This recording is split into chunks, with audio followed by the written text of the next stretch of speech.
Hi, Ben here, and I've got another rewire for Chaos. I've actually got two of them here. Our next war, we're going to have a flood of Lipode Chaoses on the field. It's going to be pretty fun, actually. But I wanted to do this video as a follow-up to the previous one that I did on putting a 3S LiPo in the Chaos because, one, I don't think I've actually seen anybody do a video of the internals of Chaos once it's been rewired, and two, I've also learned a couple things since I did the previous one. And the first one, after I did that, I got a comment from Mr. Nathan that he said he kind of had rewired Chaos the same way, and after a while the rev trigger switch burned out.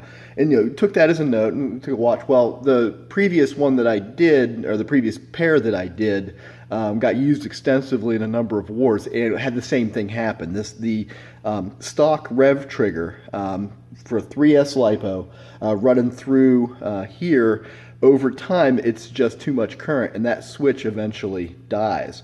So I had the other one. I had to do a real quick pop another switch in there, and I need to get the previous two back here on the bench so I can replace this switch and put it in. But this is two more for another friend. And so the first thing is this rev trigger switch needs to be replaced. And I put in here, it's just a sub-micro switch. I love these things. These things are very durable. The only thing you got to worry about with them is that you want to make sure you don't keep the soldering iron in these terminals too long, because it will melt the switch. I think that's true with almost any switch rewire.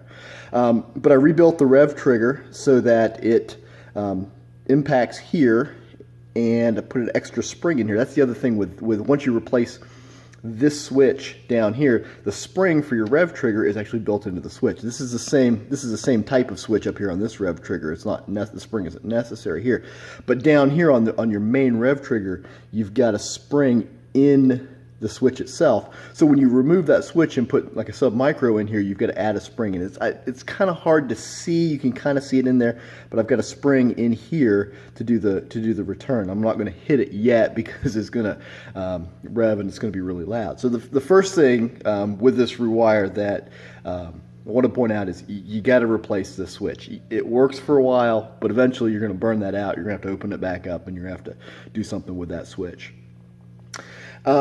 The second, excuse me, the second thing that I wanted to point out here is when you rewire your main trigger that runs your Caterpillar drive up here, you want to make sure that you set this switch up with active braking.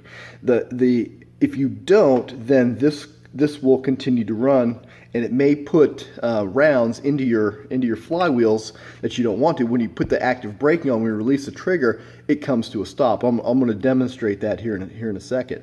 But this is an important part of that rewire because it gives you a better trigger control. It allows you. It's not as good as a full rewire with a rapid strike where it's measuring the position of the bolt and coming back. But with HIR rounds in a Caterpillar drive, it works pretty well. And so I'll show you, and I'll warn you, this is probably going to be a little bit loud because I've got the full LiPo rewire on here. But when you rev this up and you pull it, and you can see that Caterpillar drive, as soon as I let off the main trigger, it stopped. It came right to a dead stop. And you want that because you want that to be able to control rounds coming out. You want to be able to put single shots, double shots. You want to have that kind of control on it. So, and the way you get that is you add in that ground. So if you look at the switch, what you're doing is you're wiring your normally closed to ground. Your normally open is going to have your power coming into it. Your common goes back out to your motor, and your normally closed, the one that's activated when the switch isn't depressed, you want that wired back to ground so that the motor is ground whenever the switch isn't pressed, and when the switch is pressed, it's ground hot. And when the power hits it, it moves, and when the power is cut from it, it comes back, and it comes to a stop. And you'll notice this is not necessary. This is something I like when I'm wiring through. I put all of my power through my rev trigger switch, so that if you pull that switch, You get nothing because the power is coming through here. So this has to be depressed and come here. The reason I do this is you don't want your Caterpillar drive running with your flywheels off, because that'll just throw rounds into dead flywheels. And you can stop that from happening mechanically by allowing, putting some kind of a lock on this trigger so that it doesn't go down unless this one's, or pulls them together. I like to do it electrically. I can't even speak today. I like to do it electrically because it's just simpler. You can hold this trigger. Again, you can do it mechanically. I like to do it electrically. And I find that to be a simpler way, at least in my mind, of doing it, so that all the power goes through this switch, and that switch controls whether everything is active or not. And if something were to on a rapid strike, if you had a runaway pusher, you let go of your rev trigger and it stops everything. It acts like a master kill switch. It's not as important here on this Caterpillar drive, because if you had a runaway, it just is going to spin your drive. So I've wired this up. I think they call this the British style of running it, where you run all your power through your main rev trigger switch, which is weird because I'm an American. Most of the British guys do it differently than that, but for some reason it's called the British type of a setup. The last thing I want to point out on this rewire, I mean, you can see the wires go through. You're running ground, hot up to the motors from the different switches. And I did reuse this switch because it doesn't have the current. If it fails, I'll come back and make another video saying, hey, look, all right, we need to get all the switches replaced. But for now, this is only one motor. I think this is going to be able to handle the current that's coming through the stock switch on this one.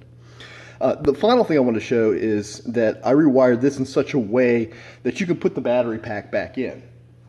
So I don't know why you'd want to do this, and I'm not going to do this because obviously this will cause problems with the LiPo in here. But you can take, and this battery pack will slide back in. I've wired the positive of the LiPo here to the positive terminal in the battery. I'm not using the spring terminals through the LiPo, I'm actually to the solder joints here, and the negative the same way here. So if you want to go back to your old batteries, I don't know why anyone would want to, but you have that option. Or if you want to get the Nerf rechargeable pack and drop it in here, it's still going to work. You just take your LiPo cord, it'll slide back down through here, and you can push this back in here, and it'll be out of the way, and then everything will come back together. So I did it that way so you have the option, not so much for the battery pack, but if you wanted to go to that Nerf LiPo, not that Nerf rechargeable pack. It's not a LiPo pack, it's a different chemistry. But if you wanted to go to that pack, then you could do that, and you could shove that back in and you could switch it over. So anyways, this is kind of a follow-on video, kind of what have I learned since did the original rewire 3S LiPo on the Chaos. And again, I want to point out this switch right here does need to be replaced, and I talked about it before. It said that, you know, stock switches were fine. Turns out they're not, and this one right here in particular does need to be replaced. So anyways, 3S LiPo Chaos. Thanks for watching.